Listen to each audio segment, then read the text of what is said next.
Assalamualaikum warahmatullahi wabarakatuh. Innal hamdalillah nusalli wa nusallimu ala Rasulillah wa ala alihi wa ashabihi wa man tabi'ahu bi ihsanin ila yaumil qiyamah. Asyhadu an la ilaha illallah wa anna Muhammadan abduhu wa rasuluhu la nabiyya ba'dah. Rabbi shrah li sadri wa yassir li amri wahlul 'uqdatam min lisani yafqahu qawli, amma ba'd. Yang saya hormati pengurus Masjid Darul Ma'arif, yang saya hormati pengurus Yayasan Darul Ma'arif, yang saya hormati para ustadz, muallim, masyayikh, habaib semuanya, para ulama, bapak, ibu-ibu, shaimin, shaimat, rahimakumullah, hafizakumullah. Mudah-mudahan Allah senantiasa menjaga kita semua dari wabah pandemi yang sedang melanda negara kita dan seluruh dunia. Pertama, marilah kita panjatkan rasa syukur kita pada Allah Subhanahu wa taala atas segala kenikmatan yang kita rasakan sampai saat ini, terutama nikmat iman, nikmat Islam, nikmat akidah yang akan menyelamatkan kita di hari akhirat kelak. Mudah-mudahan ibadah kita hari ini senantiasa tetap istiqomah sampai ajal menjemput kita. Amin ya Allah rabbal alamin. Salat dan salam kita sanjungkan pada Nabi Muhammad sallallahu alaihi wasallam, uswah hasanah, suri tauladan bagi kita semua. Mudah-mudahan wajah kita termasuk wajah yang dikenal oleh beliau, bahwa kita adalah umat beliau, umat Islam, umat yang senantiasa berada dalam lindungan Allah Subhanahu wa taala. Hadirin rahimakumullah, pada kesempatan kali ini kita tahu bahwa ini adalah bulan yang sangat mulia bagi kita semua. Para ulama banyak yang menamai bulan ini dengan nama-nama yang berbeda. Ada yang menamakannya dengan nama Syahrut Tarbiyah, bulan pendidikan, di mana rohani kita, batin kita, iman kita, ruhaniyah kita lebih maksimal mendapatkan pendidikan, baik langsung ataupun secara tidak langsung, di mana kegiatan-kegiatan keagamaan terdorong lebih masif dilakukan pada bulan Ramadan. Ada juga yang mengatakan sesuai dengan firman Allah Subhanahu wa taala bahwa bulan Ramadan adalah Syahrul Quran. Bulan Ramadan adalah bulan Al-Quran, di mana orang-orang para penguasa Al-Quran mendapatkan tempat yang mulia di sisi Allah Subhanahu wa taala. Maka pada kesempatan kali ini saya ingin mengupas beberapa hal tentang keutamaan orang-orang yang dekat interaksinya dengan Al-Quran. Yang pertama, orang yang berinteraksi dengan Al-Quran, banyak berinteraksi dengan Al-Quran, akan mendapatkan syafaat di sisi Allah Subhanahu wa taala.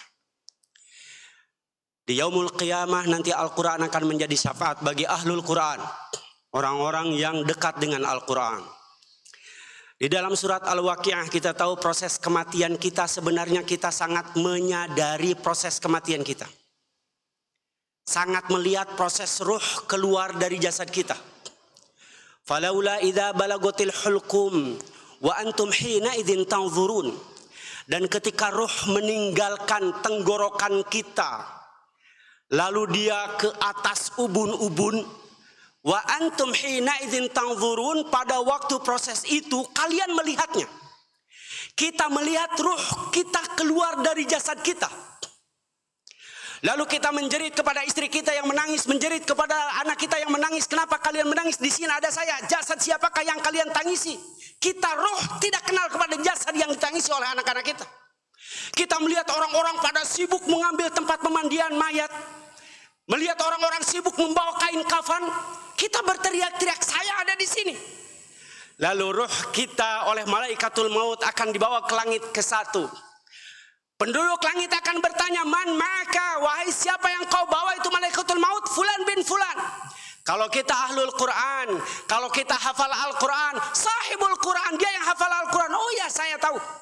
Karena setiap huruf yang kita baca akan lapor ke langit ke-1, ke-2 sampai ke arsy bahwa ayat ini sedang dibaca oleh si fulan.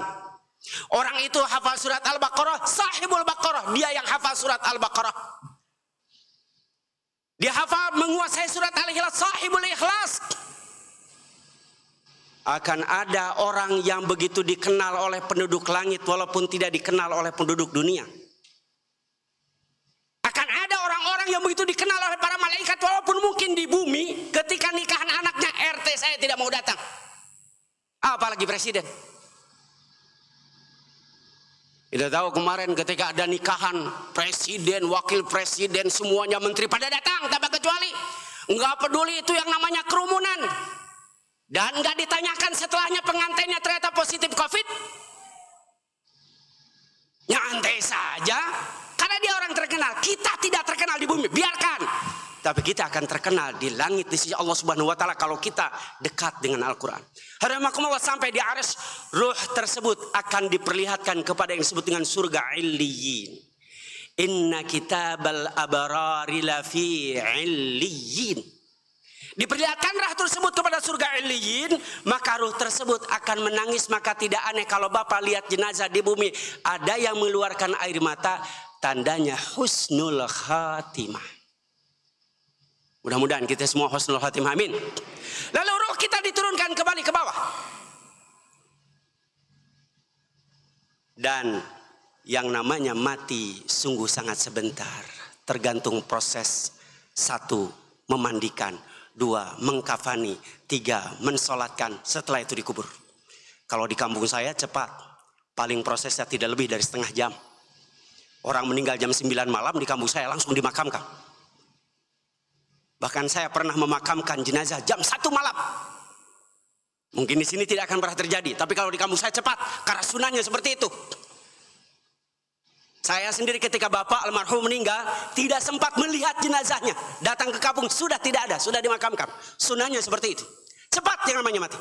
Kita ketika masuk ke makam, ke kuburan, 7 langkah kemudian kita akan dibangunkan. Siapa yang akan menemani kita? Tidak ada, Pak. Tanyakan istri bapak sekarang.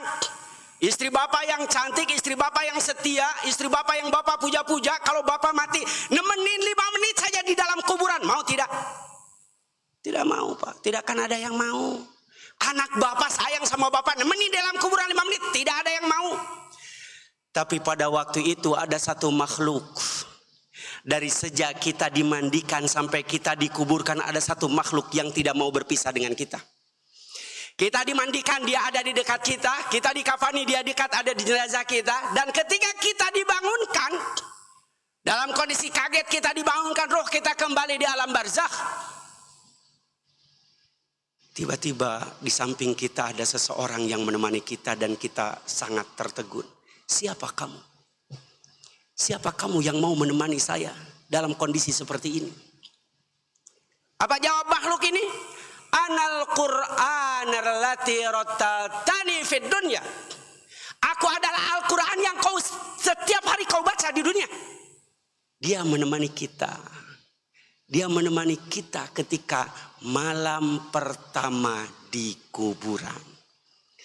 Orang itu akan mengalami 3 jenis malam pertama. Malam pertama ketika dilahirkan, malam pertama ketika pernikahan, dan malam pertama di kuburan. Siapa yang menemani kita? Al-Quranul Karim. Al-Quran yang akan menemani kita di malam pertama di kuburan. Maka bacalah Al-Quran. Kalau bacanya sudah bagus, naikkan levelnya. Jangan cukup hanya membaca saja. Naikkanlah levelnya. Jangan cukup hanya membaca saja. Pemahaman tafhim. Dari tahsin menuju tafhim. Faham. Pak, Al-Quran itu jangankan bagi orang-orang Arab yang bisa bahasa Arab.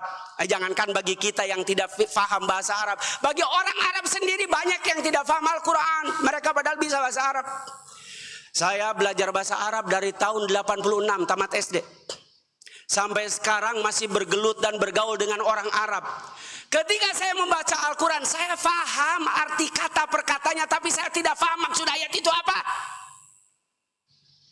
Maka tidak cukup kita hanya membaca saja. Misalnya Pak, ada satu surat Al-Quran dalam surat An-Nur juz 18. Innalladzina ja'u bil ifki usbatum minkum la tahsabuhu syarran lakum bal huwa khairul lakum. Saya tahu artinya, Ustaz tahu artinya. Inna sesungguhnya alladzina orang-orang yang jauh mendatangkan al-ifku bil ifki kedustaan, usbatun bagian minkum daripada kalian. La tahsabuhu jangan mengira orang itu syarron jelek bagi kamu, bal huwa khairul lakum tapi itu bagus bagi kamu. Kullu mri'in bima kasabat sesungguhnya orang itu sesuai dengan amalannya masing-masing. Saya terjemahkan kepada Bapak. Paham enggak maksud ayat itu? Enggak paham. Saya sendiri enggak paham, Pak. Maksudnya apa sih ayat ini, mau berbicara apa? Saya paham kata per katanya, saya artikan kata per katanya, tapi untuk memahaminya apalagi mengamalkannya tidak paham. Maka tidak cukup tahsin saja Pak Al-Quran. Naikkan, kalau sudah tahsin, naikkan levelnya menjadi tafhim. Sudah tafhim, naikkan levelnya menjadi tafsir. Sudah tafsir, naikkan levelnya menjadi tahfidz. Sudah tahfidz, naikkan levelnya menjadi tamkin. Tamkin, biarkan Al-Quran menetap di dalam hati kita. Itu yang akan menemani kita, itu yang akan menjadi syafaat bagi kita. Level itulah yang sedang saya jalani Pak. Level-level itulah yang sedang saya jalani.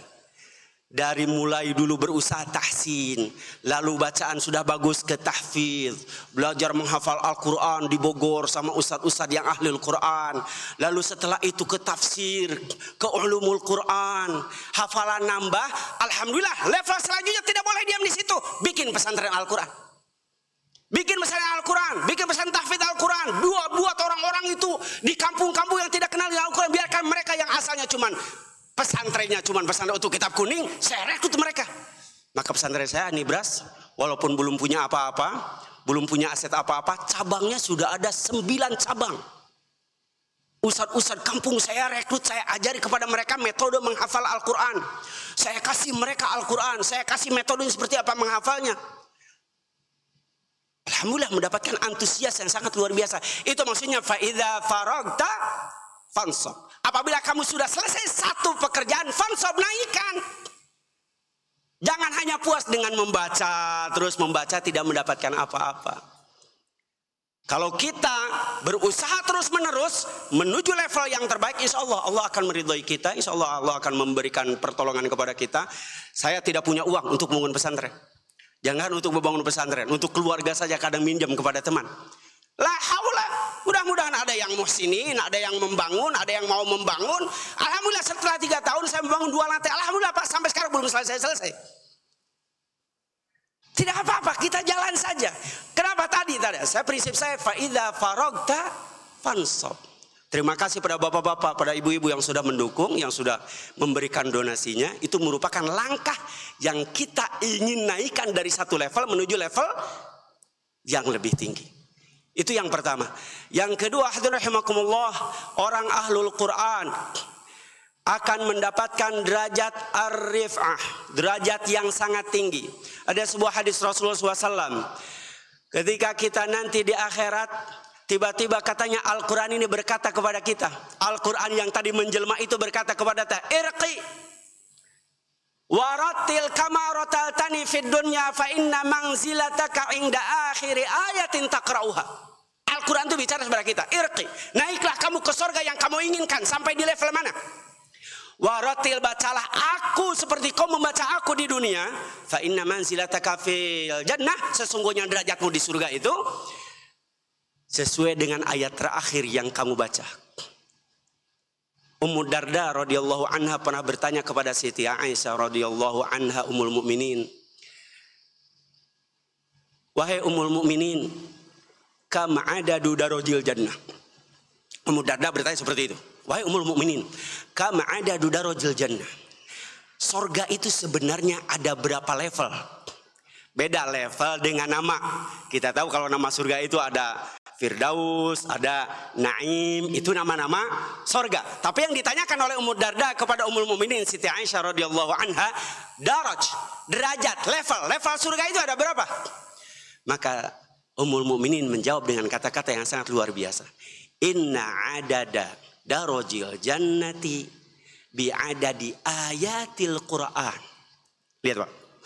Inna adada, sesungguhnya level sorga itu sesuai dengan jumlah level ayat Al-Quran. Al-Quran ada berapa ayat? Berarti level surga itu ada selantai itulah. Kalau Al-Quran dikatakan ada 6.666 ayat, berarti sorga itu ada 6.666 lantai ke atas. Dan kita di mana? Maka kata Siti Aisyah radhiyallahu anha, wa inna ahlal Qur'ani a'lan nasi manzilan. Kata-kata yang sangat luar biasa. Pegang sama kita. Apa kata Siti Aisyah? Wa inna ahlal Qur'ani a'lan nasi manzilan. Sesungguhnya orang-orang yang sering berinteraksi berinteraksi dengan Al-Quran, ahlul Quran, hafidh Al-Quran, yang sering membaca Al-Quran, yang sering menghafal Al-Quran, sering tadabburi Al-Quran, a'lan nasi manzilan, mereka derajatnya, level surganya lebih tinggi, paling tinggi di antara manusia-manusia yang lainnya. Bapak surganya mau lantai 1, monggo, mau lantai 2 silahkan. Tapi level surga Bapak ditentukan oleh jumlah ayat yang Bapak baca, oleh jumlah ayat yang Bapak hafal. Syekh Abdullah Alul Hadis dari Madinah, dari Universitas Madinah Al-Munawwarah mengatakan seperti ini mengenai hadis ini. Apabila Bapak sudah sepuh, ini dalam sebuah ceramahnya beliau pernah ceramah seperti ini, Syekh Abdullah Alul Hadis dari Jami'ah Madinah Munawwarah. Apabila kita sudah sepuh dan tidak mungkin lagi untuk menghafal Al-Quran, apabila kita sudah sibuk dan tidak mungkin lagi untuk menghafal Al-Quran, tabanna hafizul Quran. Kalau kita sudah tidak mungkin menghafal Al-Quran, jadilah orang tua asuh bagi anak-anak santri yang menghafal Al-Quran, Pak. Santri Al-Quran itu beda dengan santri sekolahan. Karena kalau sekolah itu dapat dana bantuan dari pemerintah. Kalau santri tahfidz Quran dari mana bantuannya? Untuk menggaji para ustadz saya. Ada 22 ustadz. Ya saya gaji tiap bulan. Jumlah hafidnya sekitar 350 orang. Oleh para donatur saja. Tidak ada dari pemerintah untuk hafidz Al-Quran. Tidak ada. Nah maka kalau Bapak misalnya mau sederajat dengan hafidz Al-Quran. Jadilah orang tua asuh bagi hafidz Al-Quran. Panggil anaknya, nak kamu hafalkan Al-Quran, saya mau ngambil berkah dari kamu, nih 500.000 tiap bulan bagi kamu. Saya menjadi orang tua asuh bagi kamu. Alhamdulillah Pak, ada anak 4 yatim. Di saya sekarang sudah ada orang tua asuhnya. Yang belum ada itu 3 anak yatim lagi yang belum ada orang tua asuh. Tiap bulan mereka menghafal Al-Quran di pesantren saya. Kalau bapak-bapak mau sederajat dengan hafil Al-Quran, udah tidak ada usah, udah pada ada orang tua asuh, semuanya gampang Bu. Kalau ada hafidz Al-Quran belum menikah, nikahkan dengan anak ibu. Masih juga ada hafidz Al-Quran, nikahi sama anak bapak ibu. Insya Allah semuanya itu memberi keberkahan kepada kita dan kita akan menjadi orang yang sederajat dengan para penghafal Al-Quranul Karim. Karena tabanna atau yang disebut dengan anak soleh, waladun soleh, itu bukan ibnun soleh. Ibnun itu anak kandung, tapi hadisnya itu waladun. Waladun itu berarti anak siapa saja bisa memberikan syafaat kepada kita kalau kita baik kepada anak tersebut. Jadi jangan salah tafsir. Bahasa Arab itu ada waladun, ada ibnun. Ibnun anak kandung, tapi waladun soleh yad'ulah, anak soleh yang akan memberikan doa kepada kita, syafaat kepada kita, itu artinya anak siapa saja. Anak tetangga, anak siapapun yang kita baik kepada orang itu dan dia mendoakan kita, insya Allah doanya akan sampai kepada kita. Yang ketiga, ar-rifah. Ar-rifah artinya kita akan mendapatkan posisi yang paling tinggi di hadapan Allah. Yang ketiga adalah al-khairiyah. Kita akan mendapatkan posisi terbaik di sisi Allah Subhanahu wa taala. Khairukum man ta'allamal Qur'ana wa 'allamahu. Yang terbaik di antara kalian adalah orang-orang yang mau mengajarkan Al-Quran dan mau belajar Al-Quran. Insya Allah kita semua mudah mendapatkan derajat itu untuk level al-khairiyah. Dan yang keempat, al-ahliyah. Kita dianggap sebagai keluarga Allah Subhanahu wa taala. Ahlul Quran, ahlullahi wa khassatuhu. Orang yang ahlul Quran, orang yang ahli Quran, orang yang hafidh Al-Quran, orang yang sering membaca Al-Quran, orang yang sering mentadabbur Al-Quran, ahlullah, mereka adalah keluarga Allah, wa khassatuhu, dan keluarga yang sangat istimewa. Artinya berarti orang yang hafal Quran adalah VVIP. Orang yang sangat penting di sisi Allah Subhanahu wa taala, keluarga yang satu di sisi Allah Subhanahu wa taala. Maka rahimakumullah, Syahrul Ramadan, Syahrul Quran. Bulan puasa, bulan Ramadan adalah bulan Al-Quran. Dan semakin kita memperbaiki level kita, semakin tinggi level kita dari tahsin. Sudah bagus bacaannya, menuju tafhim, memahami. Lalu tadbir, mentadaburi. Lalu tafsir, kita melihat tafsirnya. Lalu tahfidz, lalu kita menghafalnya. Lalu setelah itu tamkin, Al-Quran menetap di hati kita. Itulah kesempurnaan iman yang sesungguhnya ingin kita gapai. Tidak cukup hanya dengan membaca saja setiap hari, tapi ada usaha-usaha lanjutan bagaimana kita menjadi orang-orang yang ahlul Qur'anul Karim, orang-orang yang benar-benar sering berinteraksi dengan Al-Qur'anul Karim. Subhanakallahumma wa bihamdika asyhadu an la ilaha illa anta astaghfiruka wa atubu ilaik. Wassalamualaikum warahmatullahi wabarakatuh.